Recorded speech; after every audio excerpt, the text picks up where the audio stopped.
नमस्कार दोस्तों, आप सभी का स्वागत है भक्ति से ही शक्ति चैनल में। आज हम निर्जला एकादशी के व्रत कथा के विषय में बात करेंगे। निर्जला एकादशी का व्रत ज्येष्ठ मास के शुक्ल पक्ष की एकादशी तिथि को रखा जाता है। हिंदू धर्म में इस एकादशी का विशेष महत्व है। मान्यता है कि अगर आप साल में पड़ने वाली 24 एकादशी का व्रत नहीं रख पा रहे हैं तो निर्जला एकादशी का रख लें। इससे आपको हर एक एकादशी का फल प्राप्त हो जाएगा। इस एकादशी को सबसे कठोर एकादशी माना जाता है क्योंकि इसमें जल तक पीने की मनाही होती है। निर्जला एकादशी पर भगवान विष्णु की विधिवत पूजा करने के साथ ही दान किया जाता है। इसके साथ ही पूजा के समय इस एकादशी व्रत कथा का पाठ अवश्य करना चाहिए। इससे आपकी पूजा पूर्ण हो जाती है। आइए जानते हैं निर्जला एकादशी की संपूर्ण व्रत कथा। निर्जला एकादशी के महत्व के बारे में स्वयं भगवान कृष्ण ने युधिष्ठिर को बताया है। उन्होंने निर्जला एकादशी के महत्व के बारे में परम धर्मात्मा सत्यवती नंदन व्यास जी को बताने के लिए कहा है। तब व्यास जी कहने लगे कि हर किसी को एकादशी का व्रत रखना चाहिए।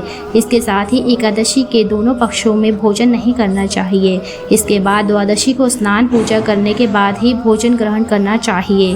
तब भीमसेन व्यास जी से कहने लगे कि हे पितामह, भ्राता युधिष्ठिर, माता कुंती, द्रौपदी, अर्जुन, नकुल, सहदेव आदि एकादशी को भोजन नहीं करते हैं और मुझे भी ऐसा करने के लिए कहते हैं, लेकिन मेरे लिए भूख सहना मुश्किल है। मैं भगवान की शक्ति पूजा करने के साथ ही दान देता हूँ, लेकिन भोजन के बिना नहीं रह सकता।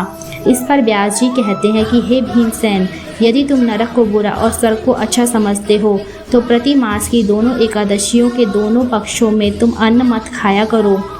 भीमसेन कहने लगे कि हे पितामह, मैं तो पहले से ही कह चुका हूँ कि मैं भूख सहन नहीं कर सकता। अगर साल भर में कोई एक ही एकादशी का व्रत हो तो मैं रख सकता हूँ, क्योंकि मेरे पेट में ब्रक नाम वाली अग्नि है, इसलिए मैं भोजन किए बिना नहीं रह सकता। भोजन करने से वह शांत रहती है, इसलिए पूरा उपवास तो क्या एक समय भी बिना भोजन किए रहना कठिन है। अतः आप मुझे कोई ऐसा व्रत बताइए जो साल में केवल एक बार ही करना पड़े और मुझे स्वर्ग की प्राप्ति हो जाए। इसके साथ ही जीवन में कल्याण ही कल्याण हो। इस बात पर श्री व्यास जी कहने लगे कि हे पुत्र, बड़े बड़े ऋषियों ने बहुत शास्त्र आदि बनाए, जिनसे बिना धन के ही थोड़े परिश्रम से ही स्वर्ग की प्राप्ति हो जाती है।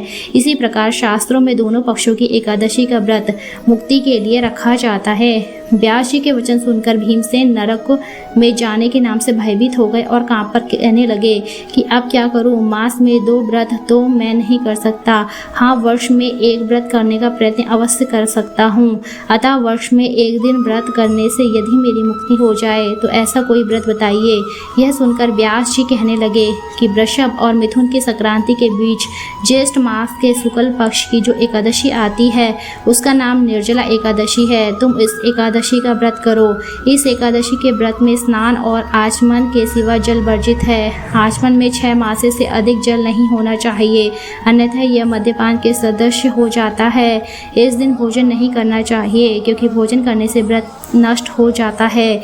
यदि एकादशी को सूर्योदय से लेकर द्वादशी के सूर्योदय तक जल ग्रहण ना करे तो सारी एकादशियों का फल प्राप्त होता है। एक द्वादशी को सूर्योदय से पहले उठकर स्नान आदि करके ब्राह्मणों को दान आदि देना चाहिए। उसके पश्चात भूखे को और सतपात्र ब्राह्मण को भोजन कराकर फिर आप भोजन कर लेना चाहिए। इसका फल पूरे 1 वर्ष की संपूर्ण एकादशियों के बराबर होता है। व्यास जी कहने लगे कि हे भीमसेन, यह मुझको स्वयं भगवान ने बताया है। इस एकादशी का पुण्य समस्त तीर्थों और दानों से अधिक है। केवल एक ही मनुष्य निर्जला रहने से पापों से मुक्त हो जाता है।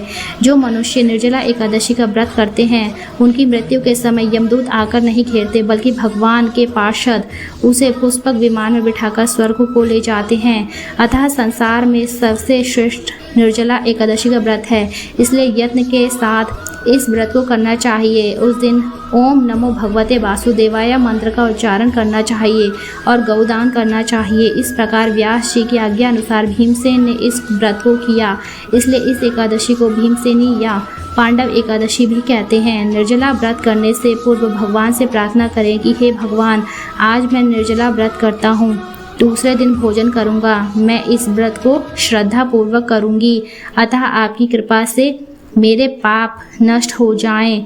इस दिन जल से भरा हुआ एक घड़ा वस्त्र से ढक कर स्वर्ण सहित दान करना चाहिए। जो मनुष्य इस व्रत को करते हैं उनको करोड़ों फल सोने के दान का फल मिलता है और जो इस दिन यज्ञ आदि कराते हैं उनका फल तो वर्णन ही नहीं किया जा सकता। इस एकादशी के व्रत से मनुष्य विष्णु लोक को प्राप्त। हे कुंती पुत्र, जो पुरुष या स्त्री श्रद्धा पूर्वक इस व्रत को करते हैं उन्हें अग्रलिखित कर्म करने चाहिए। प्रथम भगवान का पूजन, फिर गौदान, ब्राह्मणों को मिष्ठान व दक्षिणा देनी चाहिए तथा जल से भरे कलश का दान अवश्य करना चाहिए। निर्जला के दिन अन्न, वस्त्र, जूती आदि का भी दान करना चाहिए। जो मनुष्य भक्ति पूर्वक इस कथा को पढ़ते या सुनते हैं उन्हें निश्चय ही स्वर्ग की प्राप्ति होती है। जय श्री कृष्ण।